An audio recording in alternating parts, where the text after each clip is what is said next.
Hi, I'm Dr. Suffiyah Webb, and you're watching the Xcellence Project. Entrepreneurship is not a walk in the park at all. You get a good smooth week and you're like, wait a minute, and then next week it may be a little bumpy, but if you're doing something that you love, then you can really weather any storm. I grew up with my mother, Laverne, and my stepfather, Rajan, right here in Newark, New Jersey, down in the South Ward, in Seth Boynton Housing Project. To be honest with you, I had a great childhood. I made tons and tons of friends. It was really a great community feel. I went to Dentistry school beginning in the 2nd grade, halfway through the year. And at the end of the school year, my teacher at the time advised my mother that she should potentially look for a school that was a little more challenging. She opted to put me in a private school.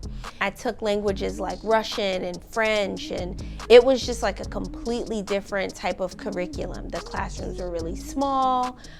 It was like a family feel. And I went to a school in Hoboken called the Hudson School, which was another very small private school. And so I went from Seth Boynton Housing Project to Hoboken every day. I finished the Hudson School when I graduated the 8th grade, and I came back to Newark to go to the Chad Science Academy. When I was a sophomore in high school, my mother fell ill. I remember the day like it was yesterday. I came home to my grandmother's house, and I didn't get a chance to see my mom that day, and I spoke to her on the phone, and she told me she loved me. And the next day I went to school, per usual. Grandma Eunice showed up to my school early, which was strange. And she told me that, my mother was really sick and that we needed to go to the hospital. And I just had such a sludge feeling in the car. When we got there, my mother was on life support. She had fallen into a coma after being on dialysis for the first time. She had kidney failure. At 15 years old, you really, people get sick and then they get better. You don't really think of really losing someone, which is, weird to me because the year prior I lost my father. But I always lived with my mom and we were extremely close. So the thought of losing my mother had never entered my mind before. But I certainly started to feel a sense of dread at the hospital, and she passed that same evening. My grandmother has always been a huge part of my life. So when my mom passed away and I moved in with my grandparents, it was seamless, if I could even say that. Losing your mom is a huge thing, but my grandmother, we spoke every single day. And so it was not an uncomfortable feeling. It was very comforting to be there with her.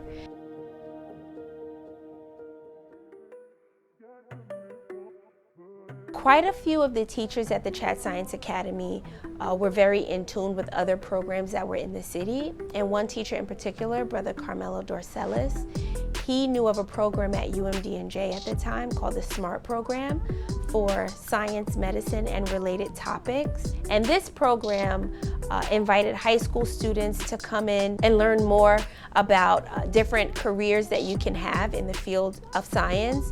And so he encouraged me and my grandmother for me to apply, and I got in. It was probably the thing that changed my life the most. The director of the program is a woman named Dr. Ophelia Gona, and she was really big on trying to bring more people of color into medicine and dentistry. She really took me under her wing and really helped to guide the rest of my life. She encouraged me to apply for several 8-year BSMD programs, and I was accepted into the 2 BSMD programs, which are programs that accept you right out of high school into both medical school and college on a full scholarship. And I selected to go to the program at Montclair State. But as life would have it, I started college, and that first semester, I think just all of the stress that I probably had been burying over the past 2 years really came back to haunt me. Dr. Gona, she kind of really told me a lesson that I will never forget. She said that things happen all the time, right? That I can choose whatever it is that I would like to do and I can move on. She ended up introducing me to another doctor. Her name is Dr. Winsome Parchman. She's an OBGYN in Maplewood.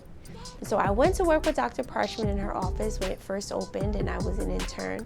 And she invited me to go on a mission trip with Christ Church out of Montclair. And on that mission trip to Guatemala, I met a dentist, Dr. Myra Wade.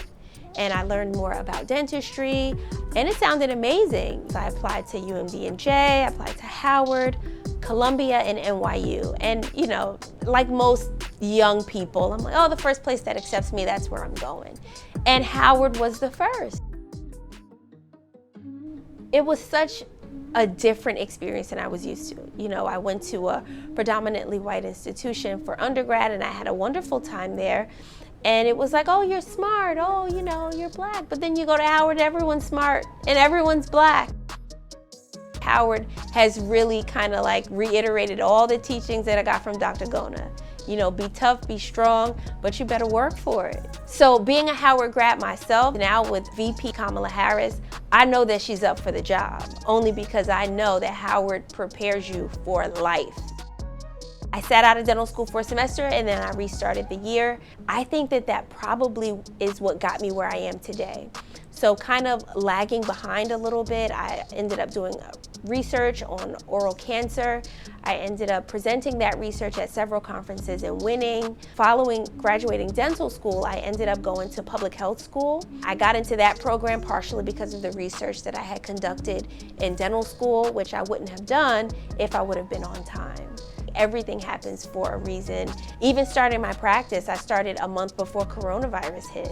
And so after 4 weeks, I had to shut down. And then in June, I had to start over. With the help of the Black-owned New Jersey, a lot of people find out about the office. So many people have come. Whenever someone comes to the office, I'm like, how'd you hear of us? They're like, oh, Black-owned New Jersey. I'm like, wow, incredible. It's just a wonderful thing that, you know, we are supporting each other. And I'm here, you know, in a neighborhood that is predominantly Black and Hispanic, but I'm a dentist for everyone. The artwork in my office is dual-fold, right? It depicts people of color. So, you know, when young children come in here that, you know, are, you know, Black or Hispanic, and they see themselves reflected in beautiful artwork, that gives them a sense of pride. But in addition to that, a lot of the artists, not all, but I would say over 85% of the artists that I have on display in the office are also Black or Hispanic.